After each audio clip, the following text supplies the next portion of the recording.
So I hope you'll all get there next Saturday. Okay, now the final introduction I want to make. I could introduce Jeremy as the best Prime Minister this country has never had.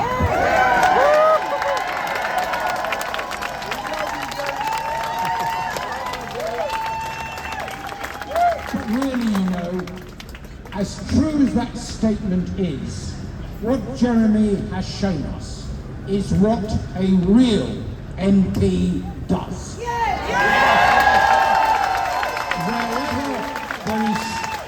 Wherever there is struggle against oppression, a fight for higher wages, to stop outsourcing, to stand up against racism, sexism, transphobia. You don't even have to ring Jeremy. He is usually there, certainly before I am on occasions. And the point is, we all know the huge disquiet inside the Labour Party, both locally and nationally.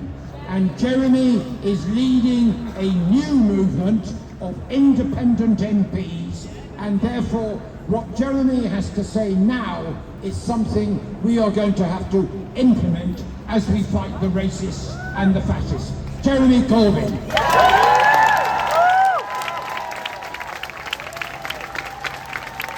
Thank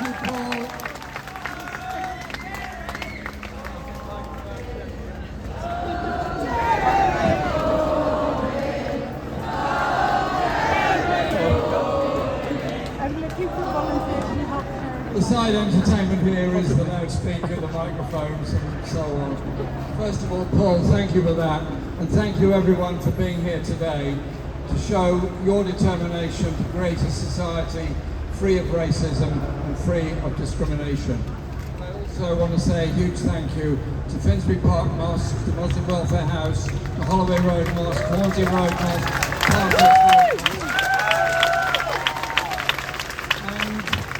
and so many other places that have all turned out on today, this day, when we're showing our determination to stand up to racism in any form. And as Paul says, if you don't confront the racists, they take over.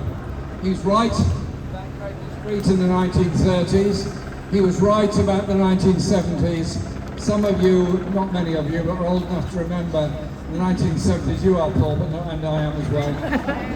In the 1970s, the National Front gained 100,000 votes across London in the GLC elections of 1977. They tried to organise a march through Haringey, through Wood Green, all the way up to Southgate. Bernie Grant, myself and a number of others organised a huge demonstration to try and stop them. We weren't totally successful, but we mobilised then 5,000 people, and many thousands more came to Lewisham a few weeks later, where the National Front well and truly stopped. The anti-Nazi League grew, the anti-racist movement grew, Rock Against Racism grew, and so much else. And the National Front went into a big decline after that. But they never disappeared.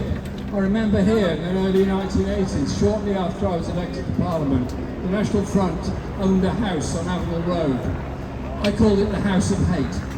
They owned this house in order to try and entice Arsenal supporters over to their racist way of thinking. And they set up this disgusting place just opposite the East Stand.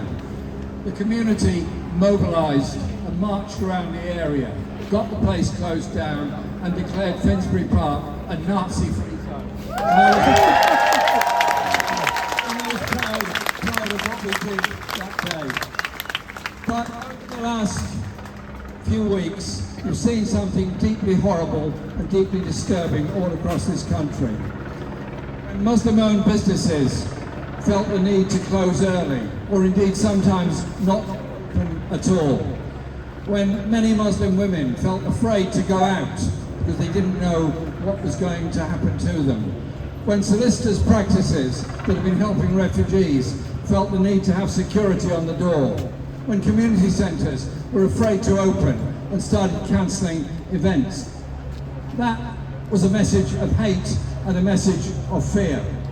And after that horrible, horrible murder in Southport, The attack that then took place completely irrationally, took place against the mosque in Southport, was a disgusting and frightening spectacle. To the credit of many people in Southport on Merseyside, the following morning, building workers and others turned up at the mosque, rebuilt the wall, rebuilt the wall that had been destroyed, painted the doors, fixed the windows, cleaned the whole place up and said, "You are part of our community." That's the answer to these people.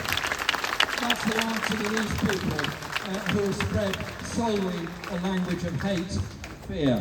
And of course, if it's not challenged, it will grow and get worse and worse.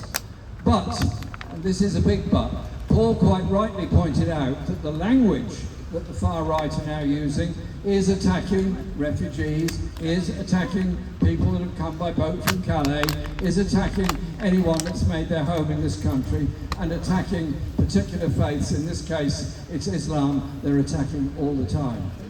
I have to say to my many colleagues in Parliament, your endless speeches describing desperate victims of war in Afghanistan, Iraq, Iran, Syria, Lebanon, as people trying to invade this country in inflatable boats from Calais, creating in them the image of an enemy trying to take over our country, has fueled the far right and fueled the racism in our society. Yes!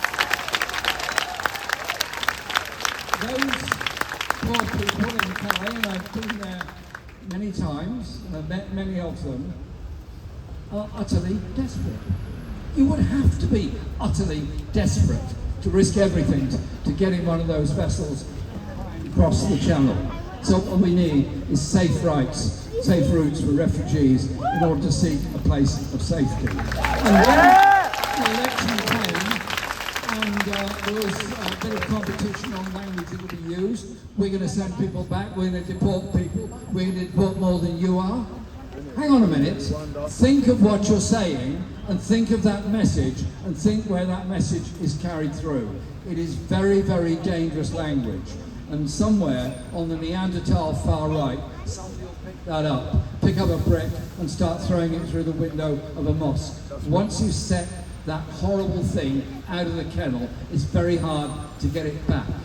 And so our message has to be, yes, of the unity of our communities, and here in Finsbury Park I'm proud to say how you are as a community, but it's also looking at the conditions under which the far right mobilise themselves. Because this week there was something horribly reminiscent of the history of Nazi Germany in the 1930s, when gangs in the 1930s identified synagogues, they identified Jewish-owned businesses, they identified Jewish-owned homes, and they attacked them. And they burned them down. Kristallnacht killed many people. That was the mobilization of a far-right group of ignorant people on the basis that somehow or other all of their problems were caused by the Jewish people, the gay community, the Gypsy Roman traveller community, any identifiable minority. And so they feed on poverty. They feed on inadequate housing. They feed on underfunded schools. They feed on privatised healthcare. They feed on the destruction of public services and the common realm. And so our campaign against racism in any form is also part and parcel of a campaign for a more decent, more equal society. It's a campaign for better housing. It's a campaign for control of the private rented sector. It's a campaign to build more council housing. It's a campaign to stop handing our National Health Service over to the privateers or the profiteers. And so our message today is, here we are very united. We're not going away, we're not giving up. And reforming and rejuvenating the anti-racist campaign is very important, because a few weeks ago I was on the anti-racist demonstration in Russell Square, but I can't be the only person that was pretty horrified at the number of people that Stephen Yaxley Lennon managed to get into Trafalgar Square that day. And the numbers of people that he mobilised, well, he's not quite a loser because he's actually on a sun lounger in Cyprus at the moment, apparently paying £400 a night for it.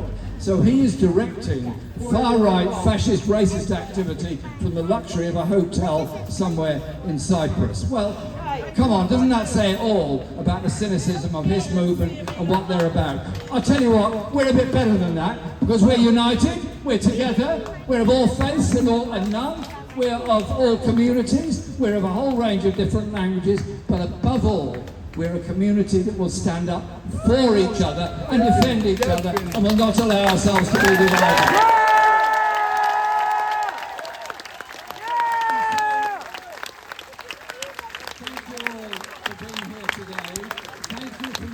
Demonstration and your determination. And if we get another day in which the far right start to label places they're going to go and attack, just pitch up there and help out by just standing in the street. And what was interesting this week was, yes, the police were very much in evidence all over the country. Yes, they were arresting far-right fascists for their violent activity. But what really, really made the difference was the voice of people just coming out there and saying, no way, not in our name, not in our manner, not in our borough, not here in Finsbury Park, not anywhere else. Unity against fascism! Unity!